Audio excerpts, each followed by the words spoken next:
बोलिए भागवत स्वरूप भगवान की जय। बाल कृष्ण लाल की जय। आदि शक्ति की जय। सूरज नारायण भगवान की जय।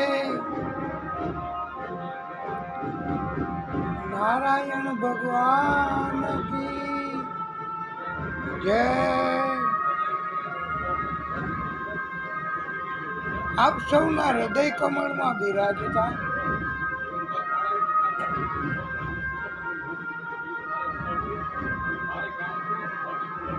ભાગવત સ્વરૂપ ભગવાન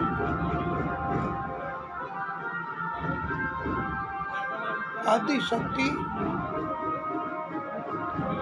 એમને કોટાનું કોટી દંડવત પ્રણામ।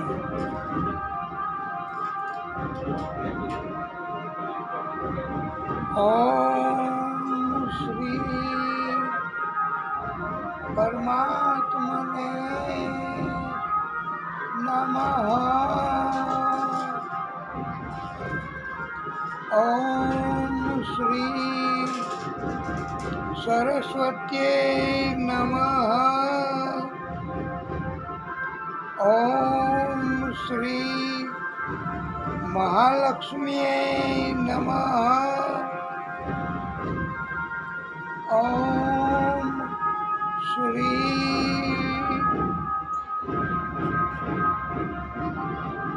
गणेशाय नमः। ओम श्री पुराण पुरुषोत्तमाय नमः। ओम नमो भगवते वासुदेवाय।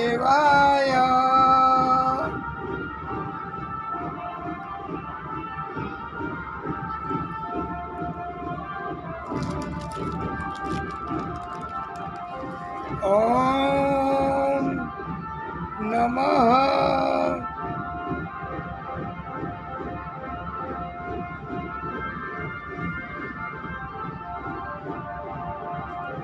पार्वती पतये हर हर महादेव हर।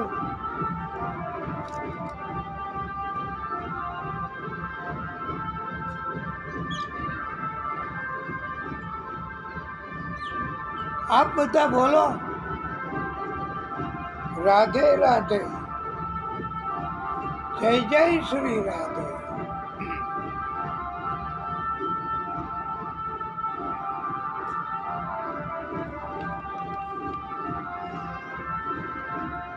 મંગલાચરણ નિમિત્તે આપણે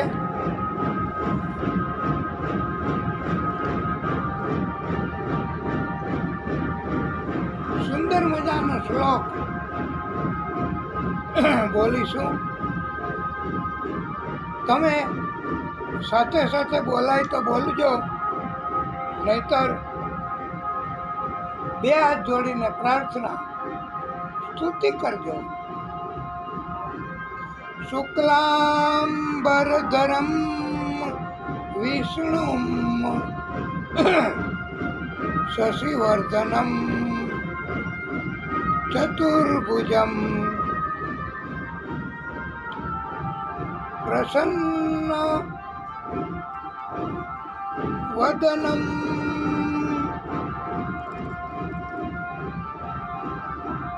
ध्यायेत्।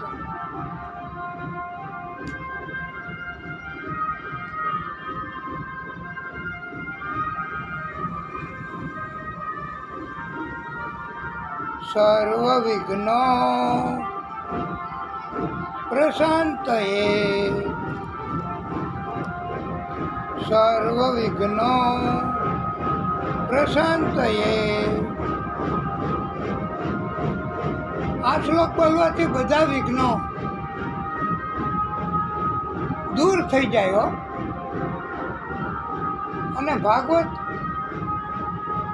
કથા એનો થઈ ગયો ને દૂર.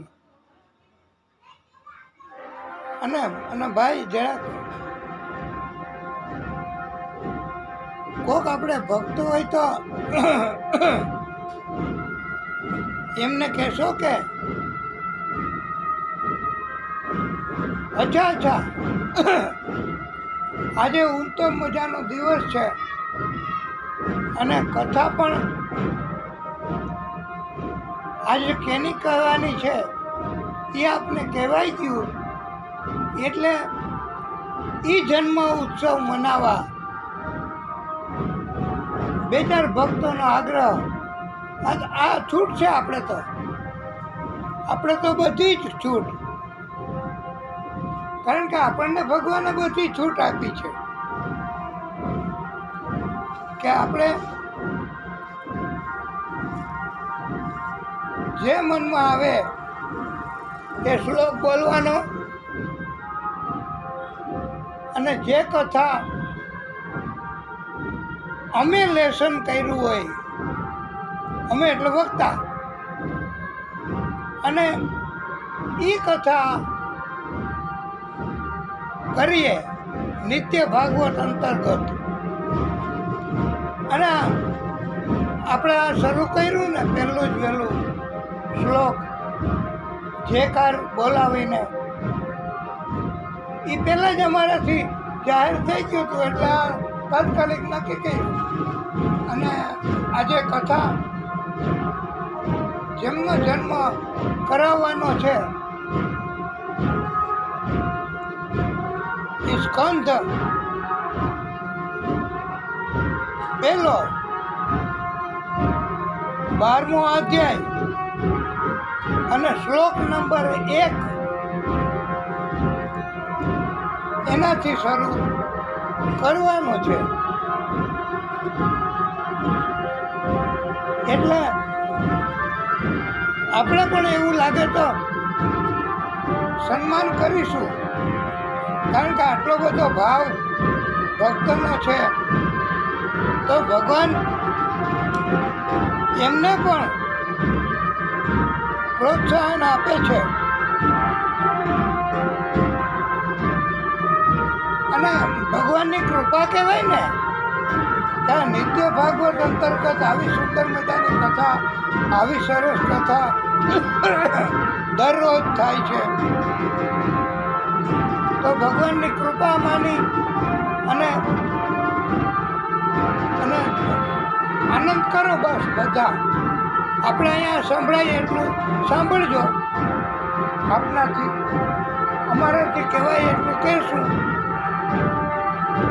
અને કથા કહેવામાં અમે જરા વોલ્યુમ અમારું પણ વધારે રાખશું, પણ આમાં આપણો ભાવ રજૂ કરવાનો છે. અને આપણા આમ ભક્તો છે બધા કે એ પોતાનો ભાવ રજૂ કરે છે, તો એના ભાવનું આપણે મર્ડર કેમ કરી શકીએ? એ પોતે એમ કહે છે કે પરીક્ષિતજીનો જન્મ થવાનો છે, એટલે અમે બધા નાચવાના છીએ, તો આપણે જલ્દી પરીક્ષિતજીનો જન્મ કરાવીએ. કે ઉતાવળ નથી ને? ના, આ ઉતાવળ નથી. ભલે બધા શાંતિથી પધારે, અને ત્યાં પણ બારે રાસ લેવો હોય તો ભલે લઈએ બધાય ભેગા થઈને. અને ભગવાન તો એમાં રાજી છે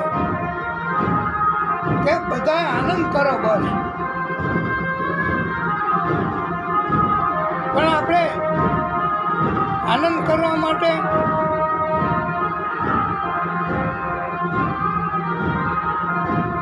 રાધે કૃષ્ણ મુકુંદ મુરારી,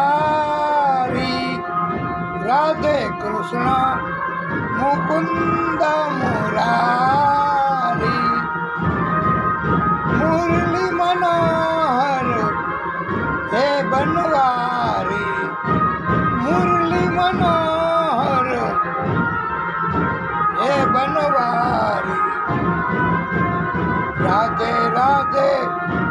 રાધે શ્યામ, રાધે રાધે, રાધે શ્યામ, રાધે શ્યામ, જય રાધે શ્યામ, રાધે શ્યામ, જય રાધે શ્યામ, રાધે રાધે, રાધે શ્યામ, રાધે કૃષ્ણ મુકુંદ મુરારી, રાધે કૃષ્ણ મુકુંદ મુરારી,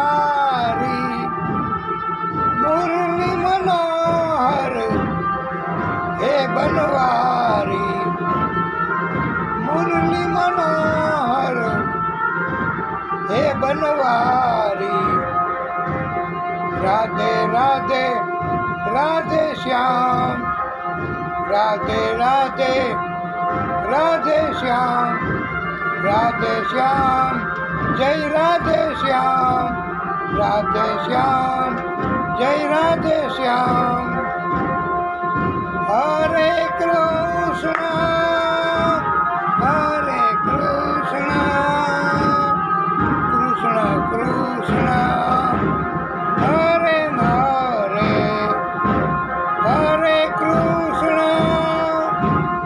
હરે કૃષ્ણ, કૃષ્ણ કૃષ્ણ, હરે હરે, હરે કૃષ્ણ, હરે કૃષ્ણ, કૃષ્ણ કૃષ્ણ, હરે હરે, હરે રામ, હરે રામ,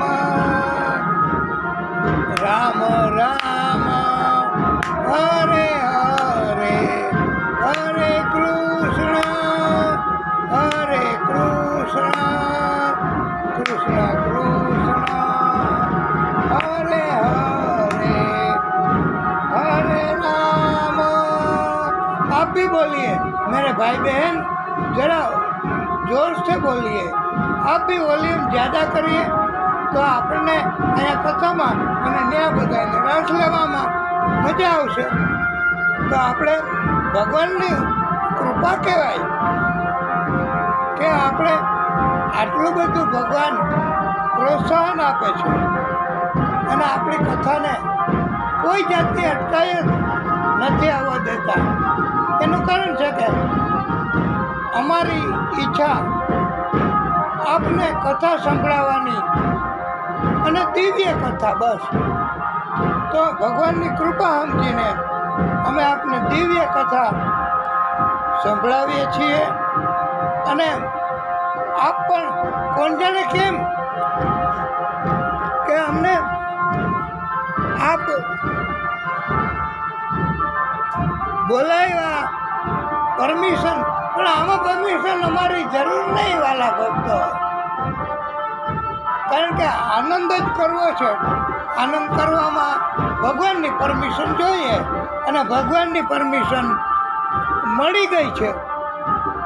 જ્યારથી આપણે આ કથા ચાલુ કરી નિત્ય ભાગવત અંતર્ગત, અને ભગવાનની કૃપા કેટલી થઈ દિવસે દિવસે દિવસે દિવસે દિવસે દિવસે, અને મને એમ છે કે આજે 18 કે 19મો દિવસ, તો આજે ઉત્તમ 19 એટલે 19 શ્લોકમાં ગોપી ગીત ગાયું હતું। આંકડો આવ્યો ને બરાબર કે ન આવ્યો? આવ્યો 19 શ્લોકમાં ગોપી ગીત, અને આજે આપણે આ કથા 19મો દિવસ, કેટલું સુંદર મજાનું ભગવાને ગોઠવી દીધું કહેવાય। અને હજી આપણે ગણતરી કરવા જાય ને તો ભગવાને બધું પોઝિટિવલી ગોઠવું છે આપણા માટે જ, અને આપણે પણ થોડી શ્રદ્ધા વધારીએ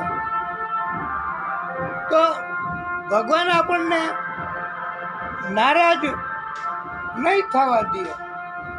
તમે જુઓ કે આજે 19મો દિવસ આ નિત્ય ભાગવત અંતર્ગત આપણે કેવી સુંદર મજાની કથા કરીએ અને ભગવાન અહીંયા જાગૃત થાય છે, અને આપનો ઉત્સાહ કેટલો, અને આ હું કીધું, કેમ કીધું કે આ ફ્રી સેવા છે? અચ્છા, આ ભક્તો ભાવ રજૂ કરવા માટે ફ્રી સેવા.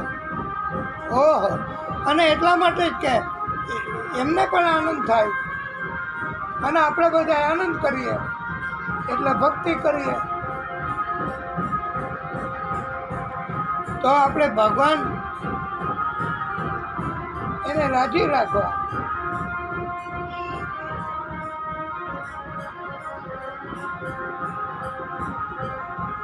દરરોજ આપણે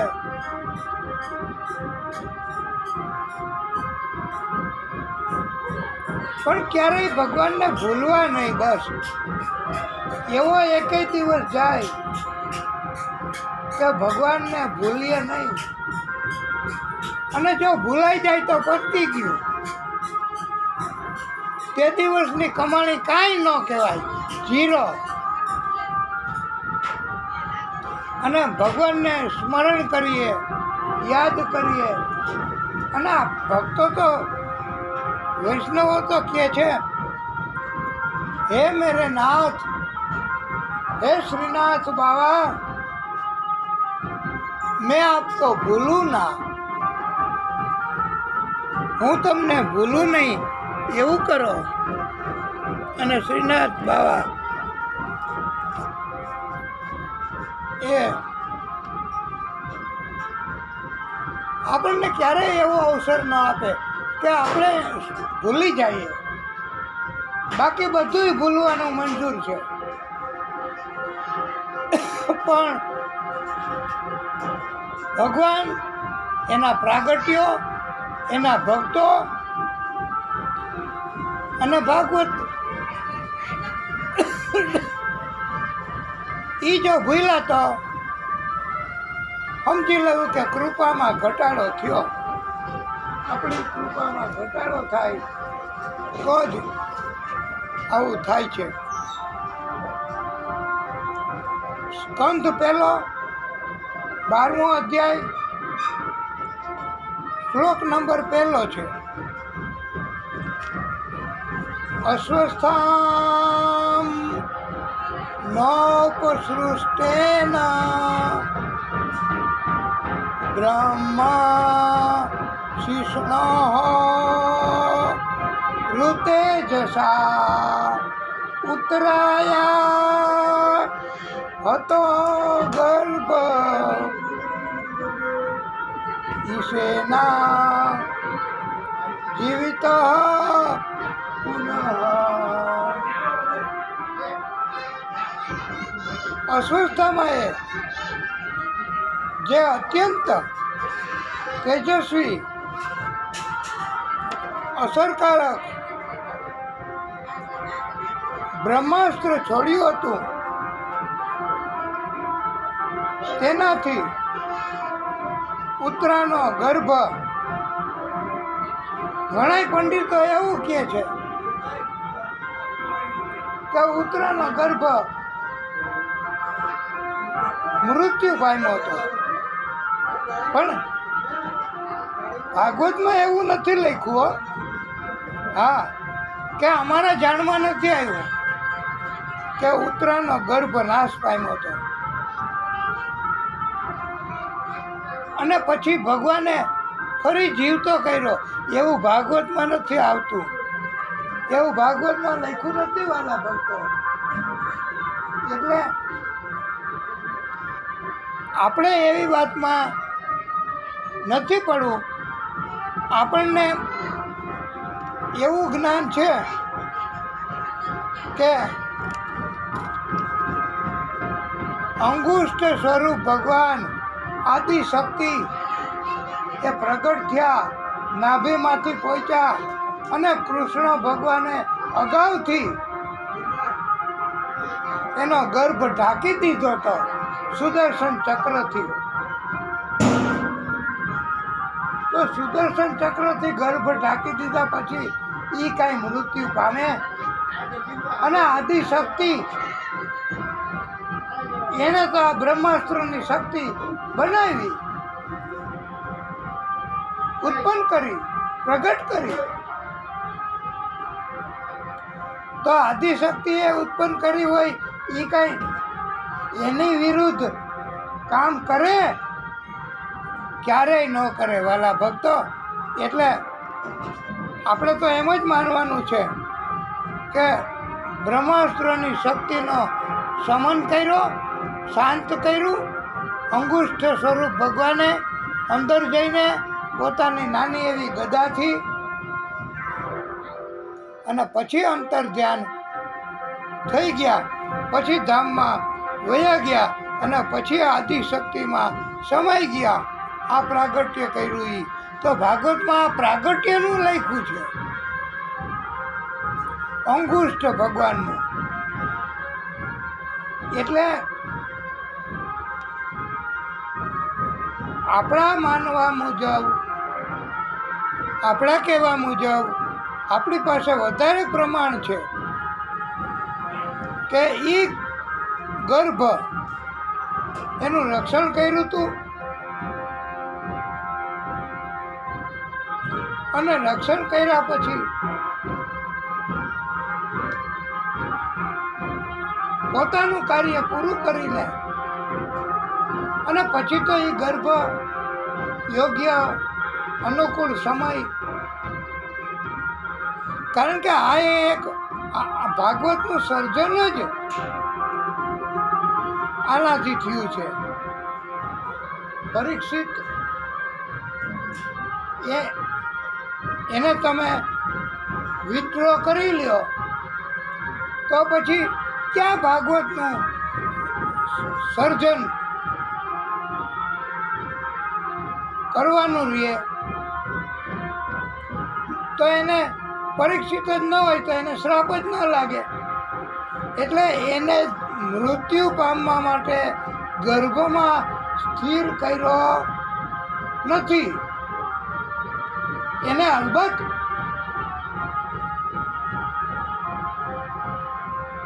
ભગવાનના ભક્તો, ભગવાન એના પ્રાગટ્યો, એનો વિરોધ અને એના માટે ઘણા એવી ટીકાઓ, એવું બોલતા હોય તો પણ એ ભગવાનની શક્તિ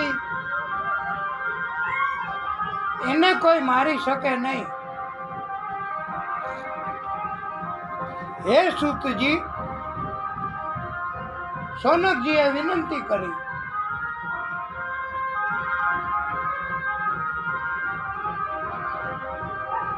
પરીક્ષિતના કર્મ, જન્મ, મૃત્યુ એની કથા વિગતવાર સમજાવો.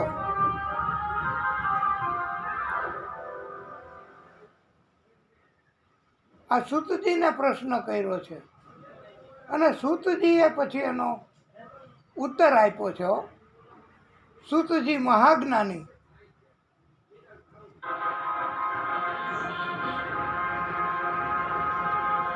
અને વાલા ભક્તો, ઘણા પંડિતો એમ કહે છે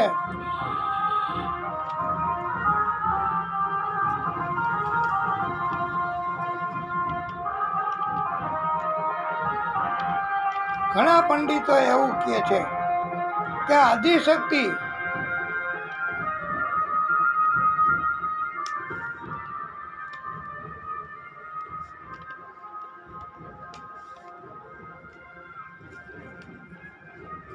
એમણે અંગુષ્ઠ અવતાર ધારણ કર્યો છે. આદિશક્તિએ ઘણા અવતારો ધારણ કર્યા હો. અને ઉત્તરાના ગર્ભમાં દૂટી મારફતે પ્રવેશ કરી પોતાની ગદાથી બ્રહ્માસ્ત્રની શક્તિનો સમન એટલે શાંત કરી ગર્ભને બચાવ્યો હતો. ભાગવતમાં આવી કથા છે. એટલે આપણે આ નિત્ય ભાગવત અંતર્ગત આવી સુંદર કથા જ કરવાની, અને જેમાં વધારે પ્રમાણ દેખાય એ જ કથા આપણે બધાયનું કલ્યાણ કરે છે. ગર્ભની અંદરના જીવને મારી નાખ્યો હોય, બ્રહ્માએ જીવિત કર્યો હોય, એવું ભાગવતમાં નથી આવતું. આ તો વિગતવાર કથા સૂતજી સમજાવે છે સૌનકજીને. પણ અંગુષ્ઠ અવતારનું પંડિતોએ કહ્યું છે, અને પંડિતોએ કહ્યું છે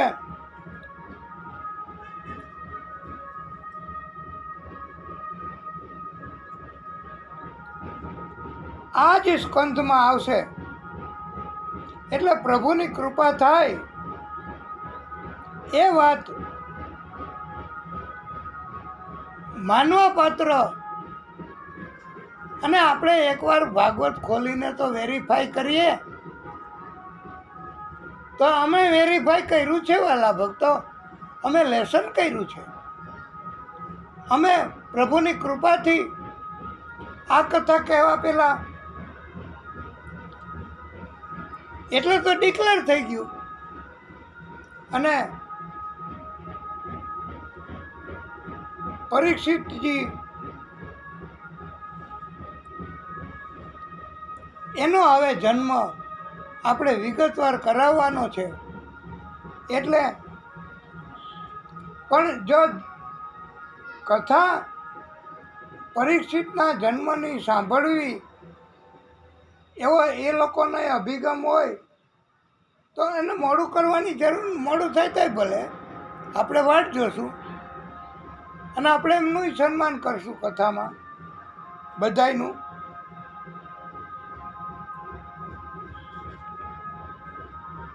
હવે સૂતજીએ કહ્યું,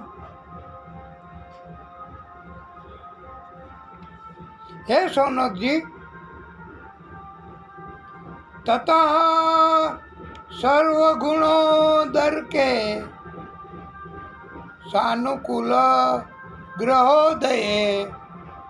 આ સંધિ ભેગી છે.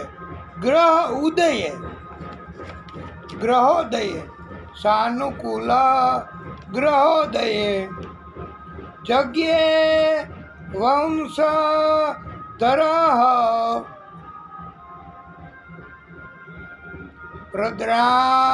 પ્રદ્રાર્ભય પાંડુ રિવૌજસા. પદળાર્ભય પાંડુ રિવૌજસા. આ 12મો શ્લોક છે. એમાં સ્કંદ પહેલો. આનો અર્થ ગુજરાતી અને ભાષાંતર કરીએ અને અર્થ વિસ્તાર કરીએ તો અનુકૂળ ગ્રહોનો ઉદય થયો.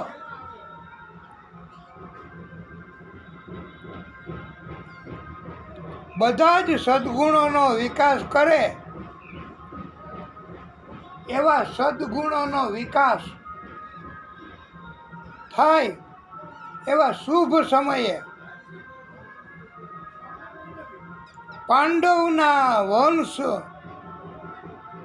પરીક્ષિતજીનો જન્મ થયો. બાળક જન્મ્યો અને એનું નામકરણ ને બધું જ્યોતિષ એની અગમવાણી ને પંડિતો ને બધાને બોલાવ્યા.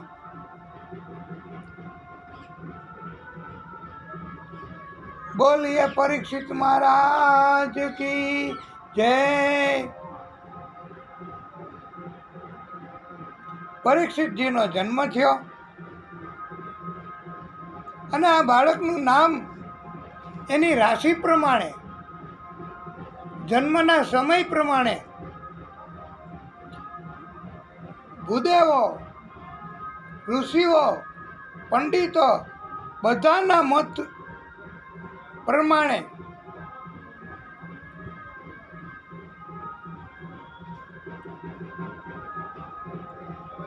બાળક પાંડુ રાજા જેવો દેખાતો હતો અને પાંડુના વંશને જાળવી રાખ્યો છે. તેથી આ બાળકનું નામ વિદ્વાનોના સૂચનથી,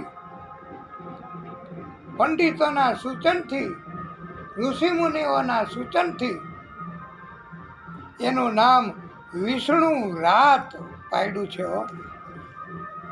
કોઈ આપને પૂછે, કોઈ કથામાં આપ બિરાજતા હોય અને કથા ચાલુ હોય ભાગવતની, અને આ પ્રસંગ આવે ત્યારે વક્તાશ્રી કે કોઈ પૂછે કે આ પરીક્ષિતનું નામ શું હતું, મૂળ પહેલું નામ પાડ્યું તો કોણ ઋષિઓએ બધાએ, એ નામ કોઈને ખબર છે તો તમારે ઊંચો હાથ કરી દેવો.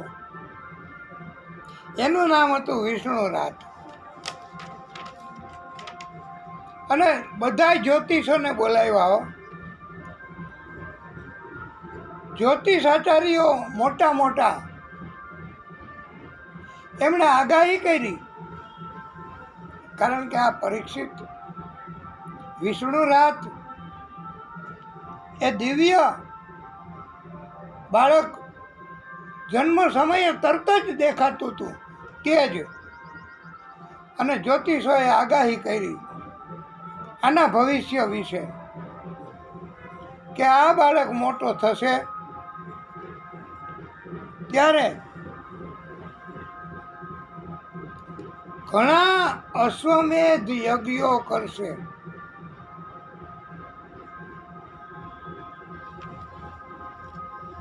એ તો બરાબર, પણ એ સરળ નથી હો. ધન હોય, માણસો હોય, પણ પરમાત્માની ઈચ્છા ન હોય, પરમાત્માની કૃપા ન હોય તો તમે કરી ન શકો કોઈ કામ.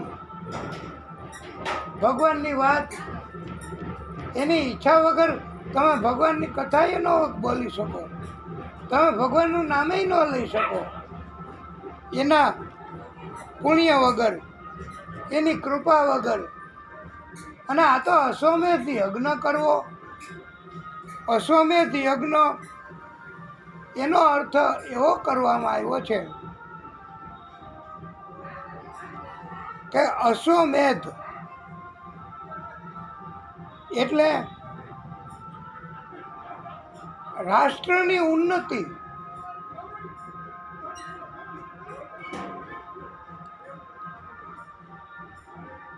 એના માટે યજ્ઞ એમ પણ થાય. અને આ બાળક મોટો થશે એટલે ખાસ નોંધી લેજો કે વૃદ્ધોની સેવા કરશે. જેટલા જેટલા વૃદ્ધો જોશે એની નજરમાં આવશે તો એને વંદન કરશે, પ્રણામ કરશે અને એની સેવા કરશે. આને ઋષિપુત્રનો શ્રાપ મળશે. જ્યોતિષ શાસ્ત્રમાં જ્યોતિષ આચાર્યો એ તો ગમે તેવું જ્યોતિષ જેવું જેવું લખ્યું હોય ભાગ્યમાં, તમે જ્યોતિષને બોલાવો અને તમે જ્યોતિષને પૂછો કે આ બાળક કેવો થશે, તો એ જ્યોતિષ તો સાચું જ કહેવાના. જે લખ્યું હોય એ તો બોલે જ. જ્યોતિષ વિદ્યાનો અર્થ એવો નથી કે તમને ગમે એવું જ કહે.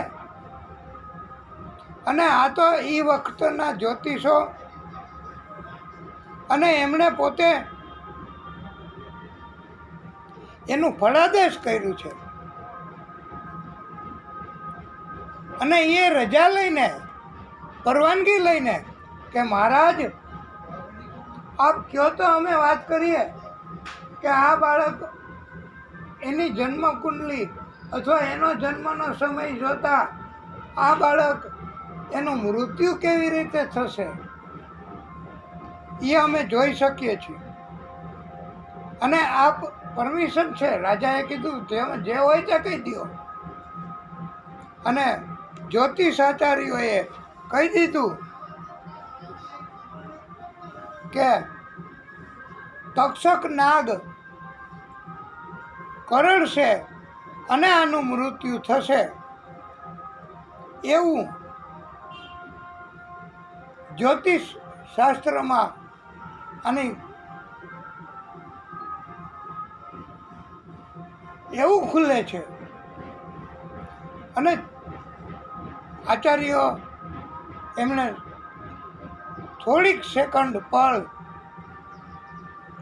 થોભી ગયા અને બધાને એમ થયું કે આવું મૃત્યુ, આમ દોષ લાગે હો, નાગ કરડે ને મૃત્યુ થાય ને એ દોષ કહેવાય, એ અપરાધ કહેવાય. એટલે એ પાંડવો એને એમ થયું કે આવો બાળકનું આ બધુંય સારું છે અને મૃત્યુ આવી રીતે.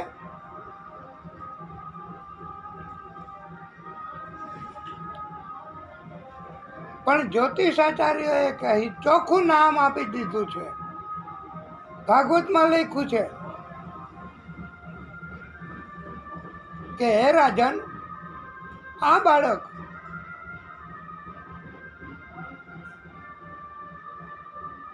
વ્યાસનંદન સુખદેવજી મહારાજના મુખેથી શ્રીમદ ભાગવત કથા સાંભળશે. 7 દિવસ અને 7 દિવસ પછી એને નાગ તો કરડશે જ, મૃત્યુ થશે જ, પણ એને મૃત્યુનો ભય ઉડી જશે અને ભગવાન એને માન સન્માનથી બોલાવશે અને ભગવાનમાં એનો સમાઈ જશે, એનો બીજો જન્મ નહીં થાય. ભગવાનનું ધામ એને મળશે અને આ અભયત્વ પ્રાપ્ત કરશે.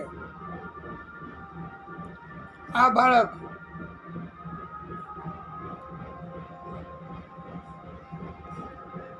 અને એક વાત આપને સમજાવવી છે કે શ્રાપ અને એ ઋષિ મુનિઓનો તો એટલું બધું હળવો થઈ જાય જો પરમાત્માની કૃપા હોય તો.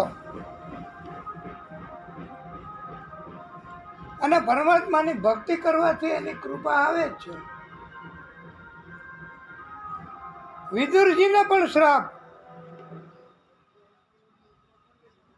લાગ્યો તો. વિદુરજીનું નામ તો આપણે કથામાં આવે છે. યમરાજના શ્રાપથી વિદુરજી 100 વર્ષ માટે દાસ બન્યા છે. અને આ સમય દરમિયાન એક કથામાં એવું આવે છે, હા, કારણ કે અમે પંડિતો, અમે વક્તાઓ કાંઈ પણ કથા રજૂ કરીએ ને તો કંઈક નવું કોટેશન, નવું જાણવાનું, નવું જ્ઞાન પ્રાપ્ત થાય એવું કંઈક આપીએ જ. તો અમે પોતે વક્તાશ્રીએ લેસન કર્યું છે વાલા ભક્તો. અને આ જન્મની કથા એને અંતર્ગત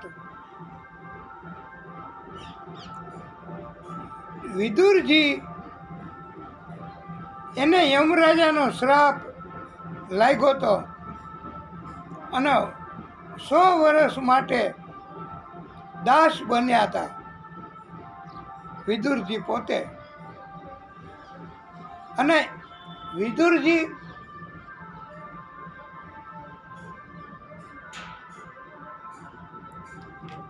યમરાજ તરીકે પછી કોકે તો રહેવું પડે.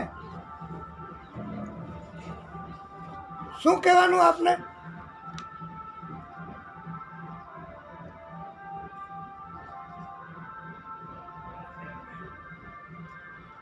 એટલે વિદુરજી નો જન્મ એમ કે હા બરાબર. એટલે વિદુરજીનો જન્મ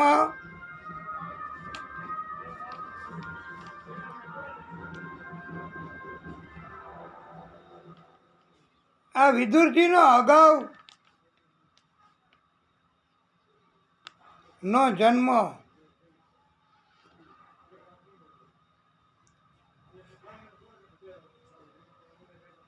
યમરાજ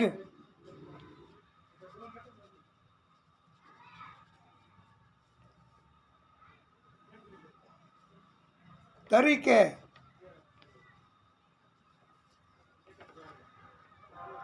એટલે વિદુરજી પહેલાના જન્મમાં હાજી બરાબર છે. તો પહેલાના જન્મમાં વિદુરજી એ પોતે યમરાજ હતા અને યમરાજને શ્રાપ લાગ્યો તો યમરાજે પૃથ્વી ઉપર આવવું પડ્યું છે અને 100 વર્ષ માટે યમરાજ પોતે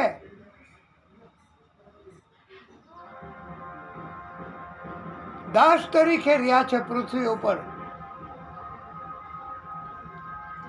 અને પછી તો પ્રશ્ન ઉત્પન્ન થાય ને, આપને કદાચ પ્રશ્ન ઉત્પન્ન ન થયો પણ અમારી આ કથામાં આપને પ્રશ્ન ન ઉત્પન્ન થાય તો પણ અમારે આપને જ્ઞાન આપવા માટે આ મુદ્દો ટચ કરવો છે કે યમરાજ હતા. યમરાજ એને શ્રાપ હતો માંડવ્ય ઋષિનો.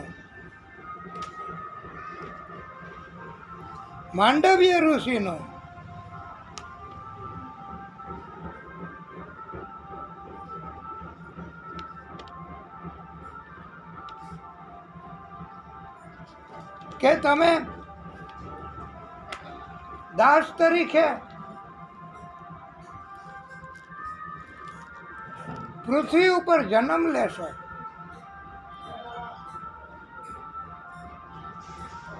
અને તો પછી હવે યમરાજ તરીકે કોણ? યમરાજને તો શ્રાપ આપ્યો કે તમારે પૃથ્વી ઉપર 100 વર્ષ સુધી 100 વર્ષ સુધી પૃથ્વી ઉપર તમારે જન્મ ધારણ કરવો પડશે, રહેવું પડશે અને દાસ તરીકેનું જીવન પસાર કરવું પડશે. તો યમરાજ તરીકેથી યમરાજના પદ માટે કોકને તો ચાર્જ તો આપવો પડે કે નહીં? એ વાતે બરાબર. તો 100 વર્ષ સુધી યમરાજ તરીકેનું કાર્ય એક મહાન વિભૂતિ તપસ્વી ભગવાન તરીકે એવા બધા કાર્યો કરનારા એને ઈ ચાર્જ હોય પોતો. એનું નામ લખી લેજો. યમરાજ તરીકેનો ચાર્જ કોને સોંપ્યો હતો 100 વર્ષ દરમિયાન? તો આ સમય દરમિયાન યમરાજ તરીકેનો ચાર્જ અર્યમાં, એનું નામ ઋષિનું અર્યમાં, એને ચાર્જ સોંપ્યો હતો.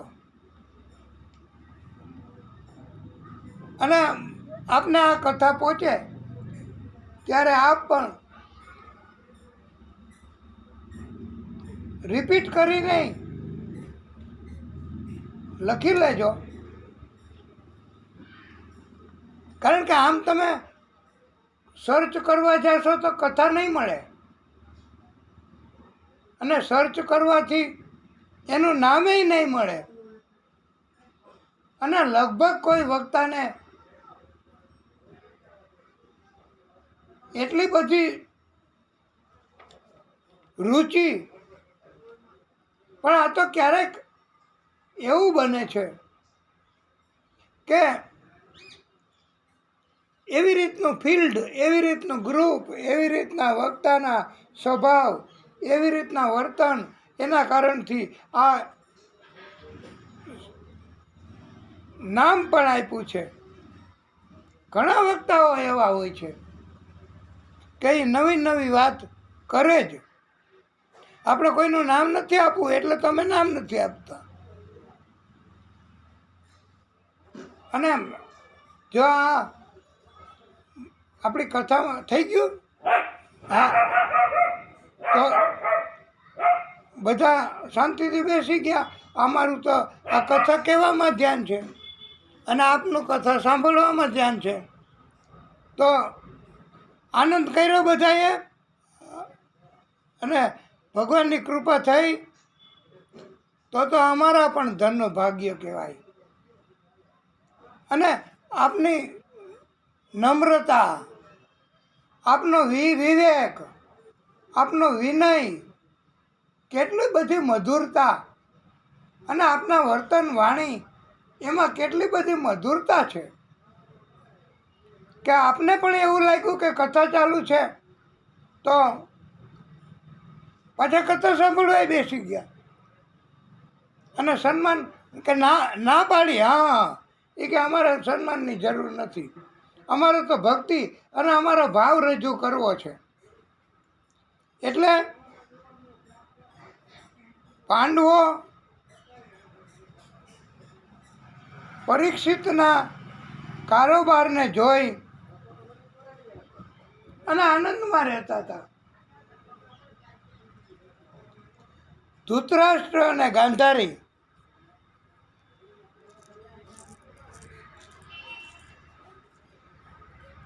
એની કથા પણ આપણે થોડીક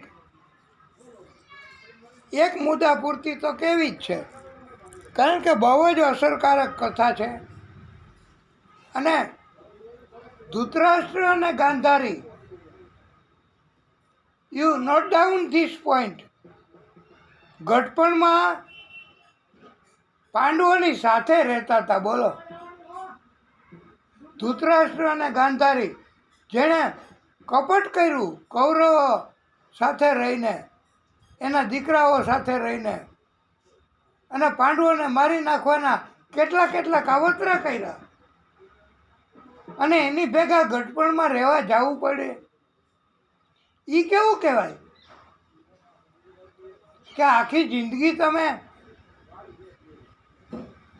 પણ આ તો ભગવાન આદિશક્તિ એવો બોધ આપવા માગે છે, અને ભાગવતકારો, પંડિતો એવો ઉપદેશ આપવા માગે છે કે ગઢપણમાં ક્યાં જવું, કોના સહારે રહેવું. પહેલાં તો બધાય ઋષિઓ અને બધાય વનમાં જ જતા રહેતા, પણ ભગવાન એ નક્કી કરી લેતા હોય જન્મથી મૃત્યુ સુધી શું કરવાનું, ક્યાં જવાનું, કેટલી ભક્તિ કરવાની. અને આગલા જન્મનું ભાતું લઈને આવ્યા હોય ને એ જ ભક્તિ કરી શકે. એ સિવાય ભક્તિ કરવી એ બહુ અઘરું કામ છે.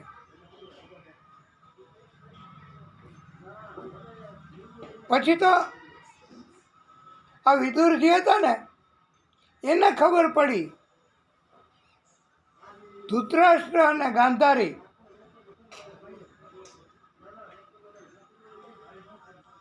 એ અત્યારે ગઢપણમાં પાંડવોની સાથે રહે છે, પાંડવો એમની સેવા કરે છે. પાંડવો કેવા કહેવાય સદગુણ. એટલે વિદુરજી ગયા રાતના સમયે અને મળ્યા એકાંતમાં ધૃતરાષ્ટ્ર અને ગાંધારીને, અને કહ્યું કે તમે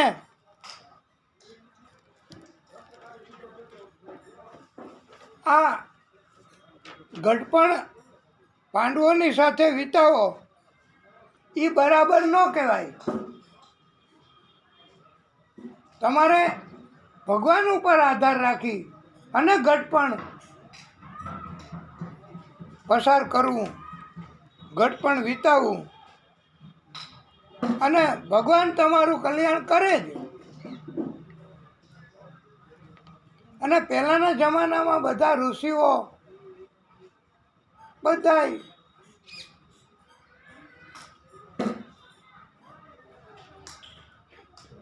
ભગવાનના આધારે જ વનમાં જઈને ઘટપણ વિતાવતા.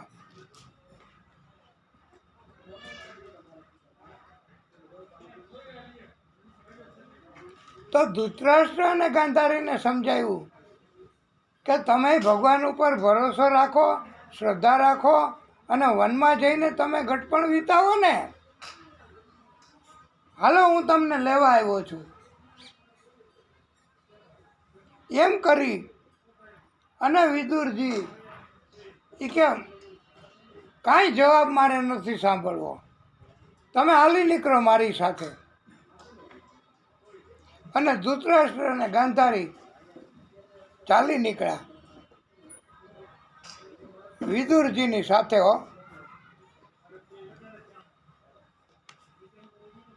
કોઈને કોઈના આધારે ઘટપણ તો વિતાવવું પડે જ.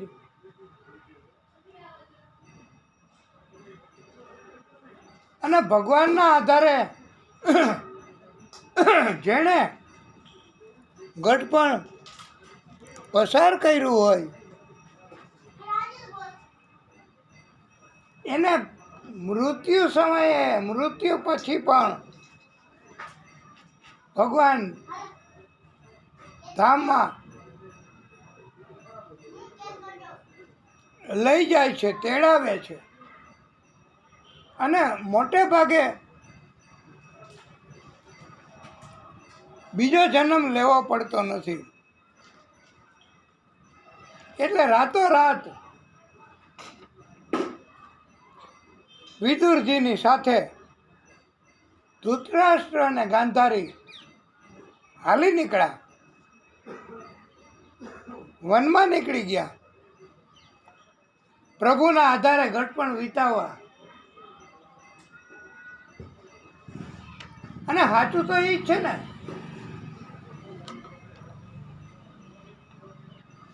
ભગવાનના આધારે વિતાવવું. ભગવાન કાંઈ હાથ પકડ્યા પછી મૂકતા નથી. પછી કથામાં આપણે કહેવાનું જ છે, કથામાં આગળ આપણે આવશે જ કે ભગવાને કહ્યું છે કૃષ્ણએ કે હું ઘડીકમાં કોઈને પકડતો નથી, સહારો આપતો નથી.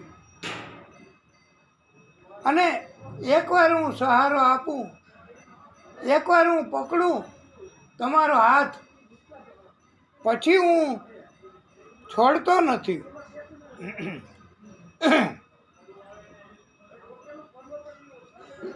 એમ કૃષ્ણએ કહ્યું છે. અને કૃષ્ણએ તો હસતા હસતા વિનોદ સાથે પણ કહ્યું છે કે મને મારી માએ પકડતા શીખવું છે, છોડી દેતા નથી શીખવું. અને વાલા ભક્તો, ભગવાન જો એકવાર હાથ પકડે, ભગવાન એકવાર સહારો આપે, ભગવાન એકવાર ભક્તિ શરૂ કરાવે, તો ભગવાન કાંઈ કોઈ દી હવે મારે જરૂર નથી તમારી એમ કરીને ભગવાન કોઈ દી નારાજ કરે? ભક્તોને ભગવાને કહ્યું છે કે હું આ દુનિયા જેવો સ્વાર્થી નથી કે મતલબ પતી જાય પછી હું છોડી દઉં.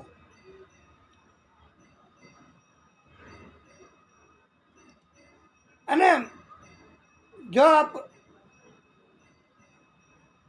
આ પ્રસંગને અનુકૂળ કે રામે પણ એકવાર પ્રયોગ કર્યો તો ખાતરી કે એક બાજુ જઈ અને પથ્થર લીધો અને એમાં લખ્યું રામ અને પછી સમુદ્રમાં મૂક્યો તો એ પથ્થર ડૂબી ગયો.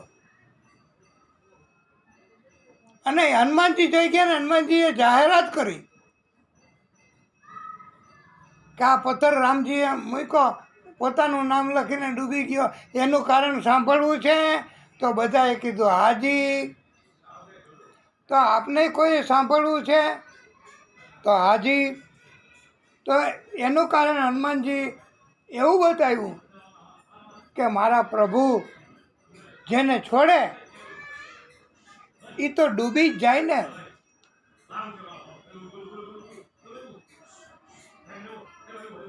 ભાવ પાર.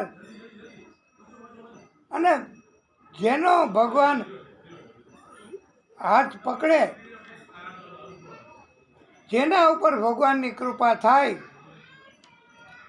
એ જ ભાવ પાર ઉતરી શકે.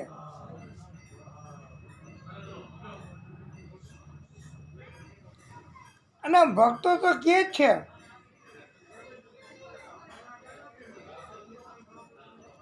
કે મેરો તો આધાર શ્રી વલ્લભ કે ચરણારવિંદ, મેરો તો આધાર श्री विठल के चरणारविंद,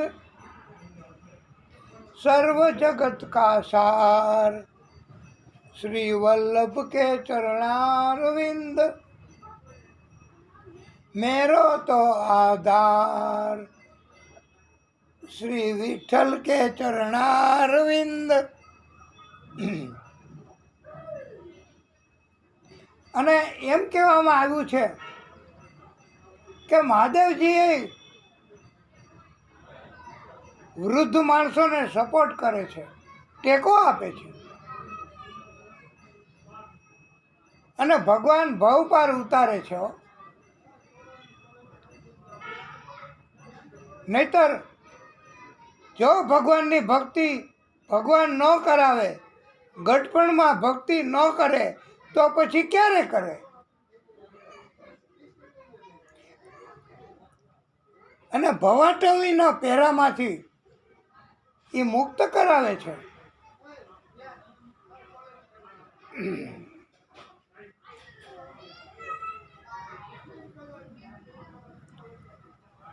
ગઢપણમાં તો એટલા માટે કોઈ પસંદ નથી કરતો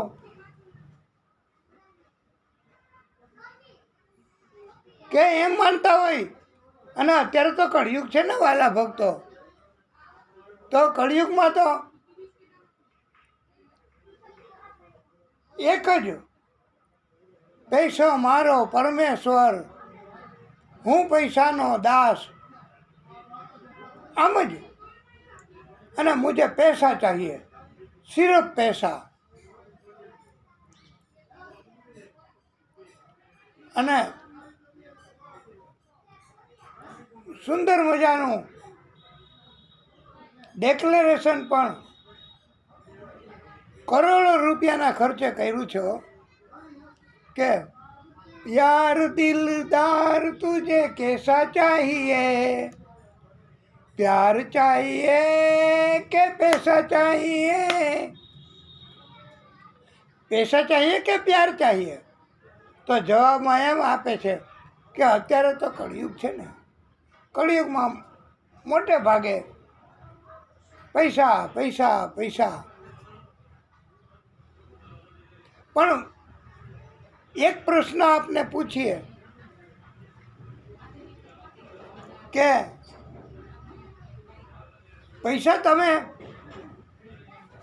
પછી શું કરો? મકાન, મિલકત. પછી શું કરો? દાન ધર્મ દો. તમે પૈસાનો ઉપયોગ કરો અને દાન કરો, એ જ પૈસા તમે વાપરી શકો.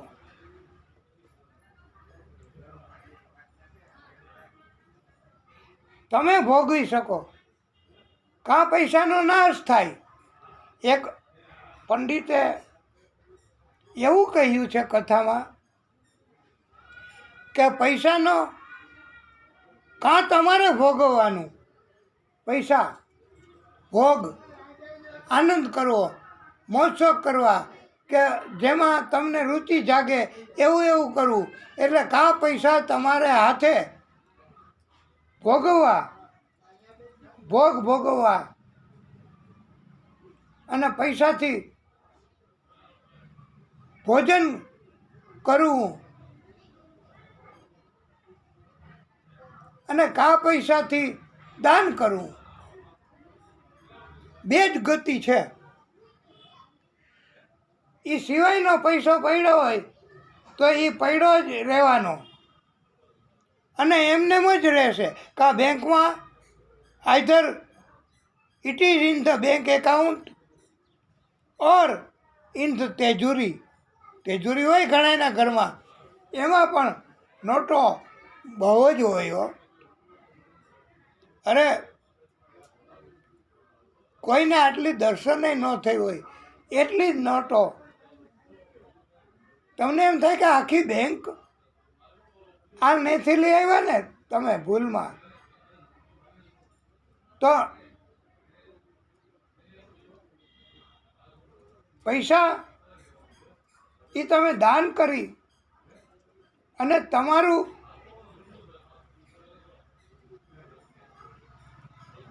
કર્મ સુધારી શકશો. સીધા પૈસા કે મિલકત એ તમે નથી લઈ જવાના. તમને લગતા જાઓ, અમે ગણાવતા જઈએ કે કોઈ પાણીનું પરબ બંધાવે, કોઈ અનાથાલય બંધાવે, કોઈ વિદ્યાલય બંધાવે અને એમાં ધન ખર્ચે, કોઈ મેડિકલ સારવાર સેવા એના માટેની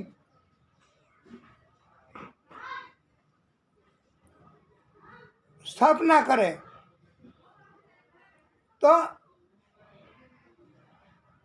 આવી રીતે ધન, આવી રીતે પૈસા ખર્ચા,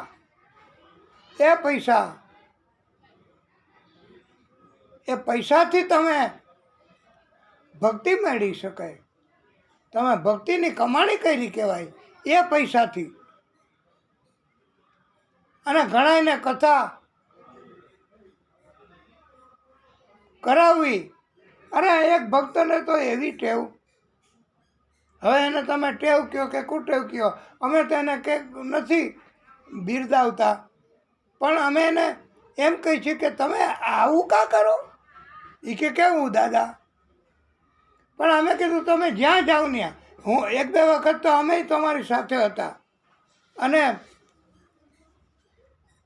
કથા ચાલુ હતી અને તમારો કોઈ પરિચય નહીં, ઓળખાણ નહીં, અને અમને તમે કીધું કે હાલો અમારી જોડે, અમે તમારી ભેગા આવ્યા અને તમે ત્યાં જાહેરાત કરી, વક્તાને કંઈ કીધું કે તમે અમારા તરફથી આ જેટલા છે એટલા બધાને ભોજન કરાવી દો. આજનું બપોરનું ભોજન અમારા તરફથી. તો આમ તમે જ્યાં જાઓ ત્યાં ભોજન કરાવો, પરબ બંધાવો. ધર્મશાળાઓ નથી ઘણી જગ્યાએ બંધાવતા, અને વિદ્યાલય, દેવાલય અને ઘણા વક્તાઓ પણ પૈસા ભેગા કરવા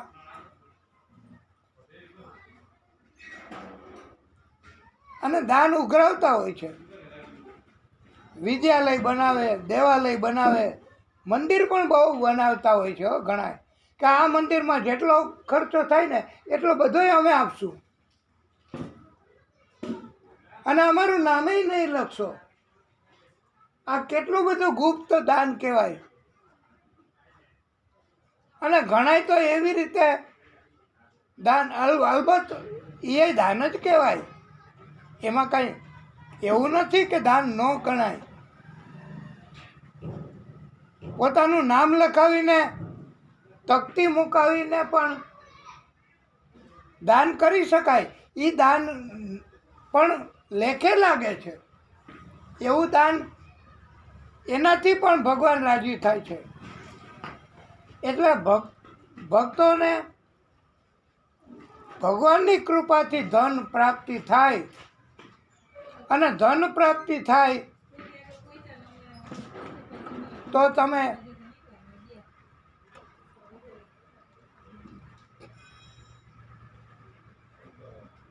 એ ધનનો સદુપયોગ કરી શકો. અરે ઘણા તો આખા ગામમાં એક વાહન લઈ અને નીકળતા હોય છે, દાળ રોટી સબ્જી, અને કોઈ જગ્યાએ ચોક વચારે ઊભા રહીએ અને ત્યાં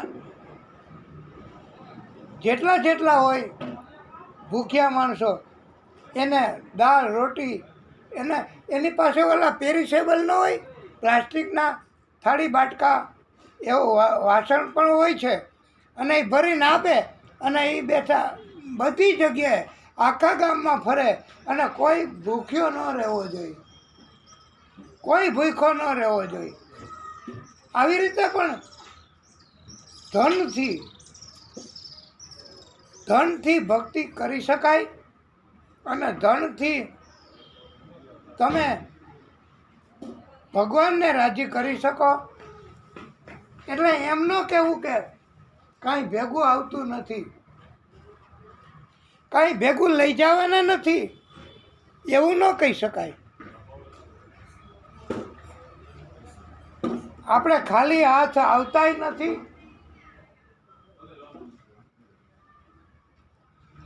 અને ખાલી હાથ જાતાય નથી. જ્યારે જન્મ થાય છે ત્યારે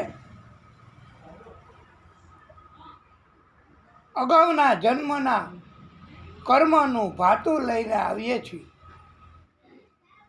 અને એ કર્મ જ્યાં સુધી સમજણ આવે નહીં ત્યાં સુધી એ આપણે ભોગવવાના હોય છે. અને એના અગાઉના જન્મના કર્મના આધારે જ એ ભાતું લઈને જ કલ્યાણ કરી શકાય છે પોતાના આત્માનું. એટલે અગાઉના જન્મનું બેલેન્સ, અગાઉના જન્મનું ભાતું. અને આવી જ રીતે એમ કહેવામાં આવ્યું છે કે જન્માંતરેણ ભવેત પુણ્યમ તદાપી ભાગવતમ લભેત. જન્મના પુણ્યો ભેગા થાય એને ભાગવત મળી શકે. એટલે સાંભળવા, બોલવા, લખવા, કોઈ પણ રીતે તમે ભાગવત કથાનું દાન કરી શકો. કે અમારે એક મિત્ર તો ગામે ગામ ફરે કે આ ગામમાં કેટલા વખત પહેલાં કથા થઈ હતી ભાગવતની, તો ગામના માણસો ભેગા થાય અને 5-10 જણા કહે ભાઈ 5-10 વર્ષ તો થઈ ગયા હો, પછી નથી થઈ. તો એ કે તમારામાંથી સેવકો કેટલા? 300 જણા. તો એ કે હાજી. તો બધાયનો ખર્ચો અમે આપશું, અહીંયા ભાગવત કરો, તમે ગમે તે પંડિતને બોલાવો. આવી રીતે કથાઓનું દાન કરે છે. અને ભગવાનની કૃપા અને ભગવાનની પ્રેરણા થાય ને એવી રીતે આપણે. અને વિદુરજીએ વનમાં ધૃતરાષ્ટ્ર અને ગાંધારીને લઈ ગયા છે. અને વિદુરજી સાથે હિમાલયમાં દક્ષિણ ભાગમાં ગંગા 7 ધારામાં વેચાયેલી છે, અને સપ્ત સ્તોત્ર કહેવાય છે. સપ્ત સ્તોત્ર ત્યાં ગયા, વિદુરજી લઈ ગયા. જો કોઈ સદગતિ અપાવનારા હોય, સજ્જન હોય, ભગવાનના ભક્ત હોય, એની ભેગું જવાથી કલ્યાણ જ થાય. વિદુરજી ભેગા ગયા ધૃતરાષ્ટ્ર ગાંધારી, અને વનમાં સપ્ત સ્તોત્ર છે, ત્યાં 7 ધારામાં ગંગાજી વહે છે, ત્યાં પણ સ્નાન કર્યું. અને એ ઘટપણમાં સ્નાન કરવા જાઉં કે એવડી મોટી કૃપા કહેવાય ભગવાનની. અને નારદજી પણ ત્યાં પ્રગટ થયા. ધૃતરાષ્ટ્ર, ગાંધારી, વિદુરજી હતા આ જગ્યાએ. સપ્ત સ્તોત્ર હતું ત્યાં, અને ત્યાં નારાયણ નારાયણ નારાયણ નારદજી પ્રગટ થયા. અને નારદજીએ કહ્યું કે હે વિદુર, આજથી 5મા દિવસે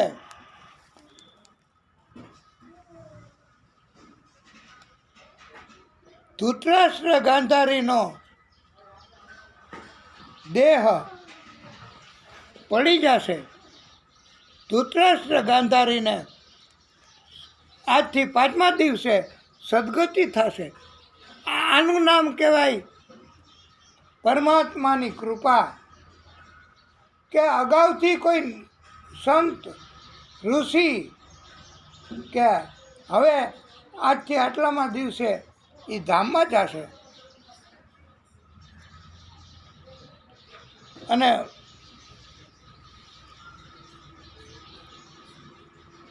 વિદુરજીને પણ ચિંતા ઓછી થઈ.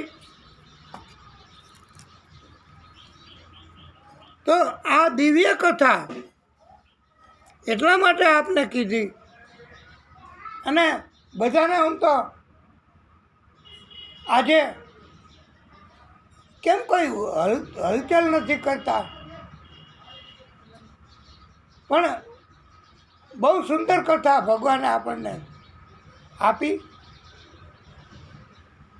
અને ગઢપણમાં હંમેશા એક જ આધાર,